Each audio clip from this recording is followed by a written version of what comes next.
नमस्कार, आपका स्वागत है स्टॉकोलॉजी में। आज हम बात करने वाले हैं वक्रांगी लिमिटेड के क्वार्टरली रिजल्ट्स के बारे में।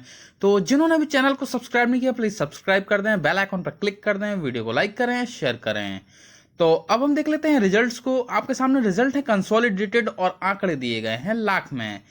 बात करते हैं रिजल्ट के फॉर्मेट की। तो सबसे लास्ट में आपको जो कॉलम दिखाई दे रहा है वो जून 21 क्वार्टर के रिजल्ट है। सेकंड नंबर पे जो कॉलम दिखाई दे रहा है वो मार्च 22 क्वार्टर के रिजल्ट हैं। और जो आंकड़े आपको सबसे पहले दिखाई दे रहे हैं वो है जून 22 क्वार्टर की रिजल्ट। तो बात करेंगे टोटल इनकम की। जून 21 क्वार्टर में कंपनी की टोटल इनकम थी 15,543 लाख की। मार्च 22 क्वार्टर में ये हुई 21,029 लाख की। और जून 22 क्वार्टर में कंपनी की टोटल इनकम रही 22,789 लाख की। तो यहाँ पर अगर हम टोटल इनकम की बात करते हैं ईयर ऑन ईयर में, जून 21 क्वार्टर से जून 22 क्वार्टर में, तो यहाँ पर हमें 46% की वृद्धि इनकम में होते हुए दिखाई दे रही है। अगर हम बात करते हैं क्वार्टर क्वार्टर में, मार्च 22 क्वार्टर से जून 22 क्वार्टर में, तो यहां पर हमें इनकम में 8% की वृद्धि क्वार्टर क्वार्टर में होते हुए दिखाई दे रही है। तो अब हम बात कर लेते हैं एक्सपेंसेस की। सबसे नीचे दिए गए हैं टोटल एक्सपेंसेस। दिसंबर 21 क्वार्टर में कंपनी के एक्सपेंसेस थे 12,489 लाख के। मार्च 22 क्वार्टर में ये हुए 17,221 लाख के। और जून 22 क्वार्टर में कंपनी के एक्सपेंसेस रहे 22,139 लाख के। तो टोटल एक्सपेंसेस को देखें अगर हम ईयर ऑन ईयर में, जून 21 क्वार्टर से जून 22 क्वार्टर में, तो यहां पर हमें एक्सपेंसेस में 77% की वृद्धि होते हुए दिखाई दे रही है। अगर हम बात करते हैं क्वार्टर क्वार्टर में, मार्च 22 क्वार्टर से जून 22 क्वार्टर में, तो यहां पर हमें एक्सपेंसेस 28% बढ़ते हुए नजर आ रहे हैं। अब हम बात कर लेते हैं कंपनी के प्रॉफिट एंड लॉस स्टेटमेंट की। तो बात करेंगे fifth number point, profit before tax की।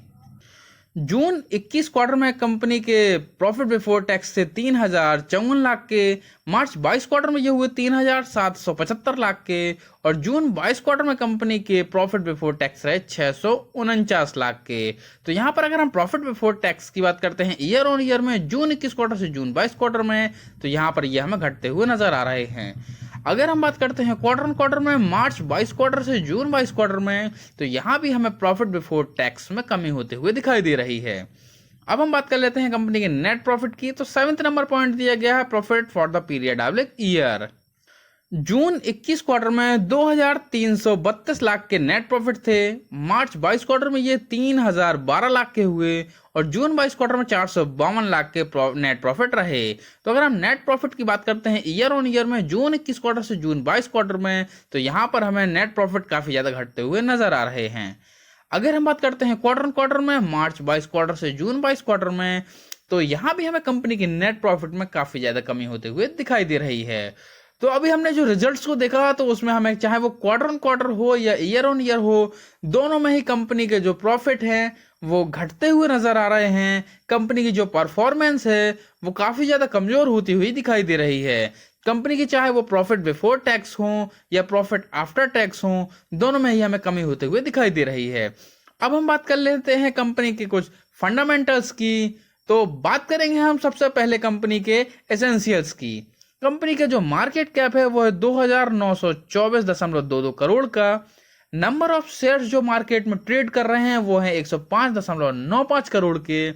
शेयर का पीबी रेशियो 1.08 का है।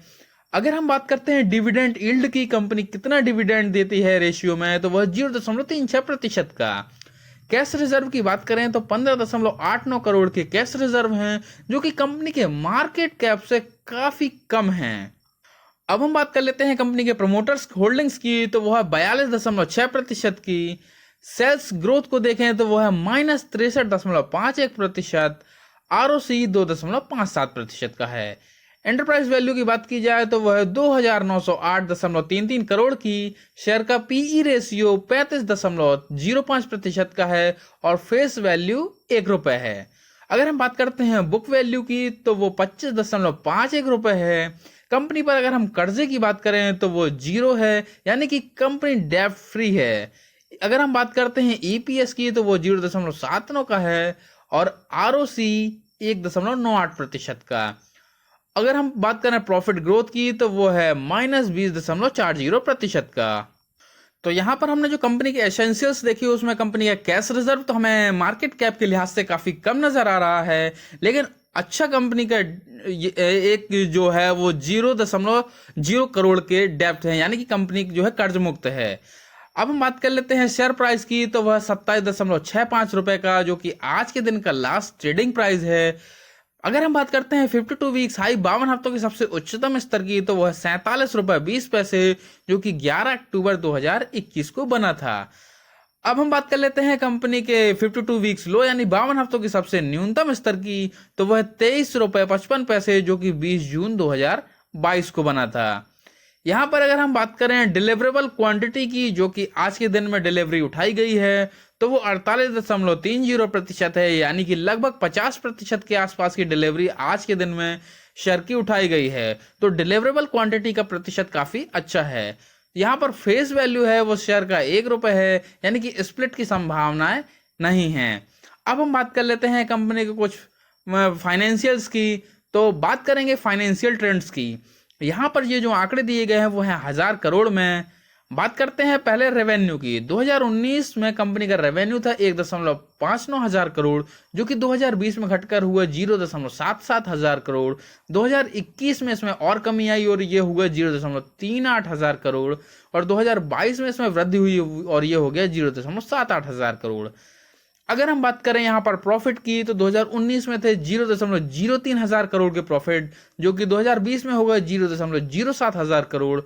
2021 में ये हुए 0.06 हजार करोड़ के, और 2022 में कंपनी के जो प्रॉफिट रहे वो 0.11 हजार करोड़ के रहे। तो यहाँ पर अगर हम देखते हैं रेवेन्यू को, तो 2019, 2020, 2021 यहाँ पर हमें रेवेन्यू में लगातार गिरावट होते हुए दिखाई दे रही है। वहीं अगर हम बात करते हैं 21 से 22 में, तो यहाँ पर हमें रेवेन्यू में कुछ वृद्धि होते हुए दिखाई दे रही है, यानी कि कंपनी के अगर 4 सालों के परफॉर्मेंस को देखें तो कमजोर होती हुई दिखाई दे रही है, जबकि प्रॉफिट पिछले 3 सालों में बढ़े हैं। बात कर लेते हैं शेयर होल्डिंग पैटर्न की, तो प्रमोटर्स की होल्डिंग जून 21 में 42.60% की थी, जो कि सितंबर 21 हो या दिसंबर 21 और मार्च 22 तीनों में ही लगातार 42.60% की बनी हुई है, यानी कि प्रमोटर्स की होल्डिंग जस की तस बरकरार है। एफआईआई होल्डिंग्स की बात करें तो जो जून 21 में 9.71% थी, वो सितंबर 21 में 8.39% हुई, दिसंबर 21 में ये घटकर 8.02% की हुई, और मार्च 22 में ये 8.13% की हुई। डीआईएस की होल्डिंग 6.36% थी, जो कि जून, सितंबर और दिसंबर 21 में बनी रही, और मार्च 22 में ये 6.37% की हो गई। पब्लिक होल्डिंग को देखें तो 41.32% से होल्डिंग्स बढ़कर 42.64% हुई, फिर 43.02% हुई, और फिर 42.90% की हुई। तो यहाँ पर अगर हम प्रमोटर्स की होल्डिंग्स और पब्लिक होल्डिंग को देखें तो लगभग हमें एक सी होल्डिंग दिखाई दे रही है। प्रमोटर्स की होल्डिंग्स और पब्लिक होल्डिंग्स समान है। धन्यवाद।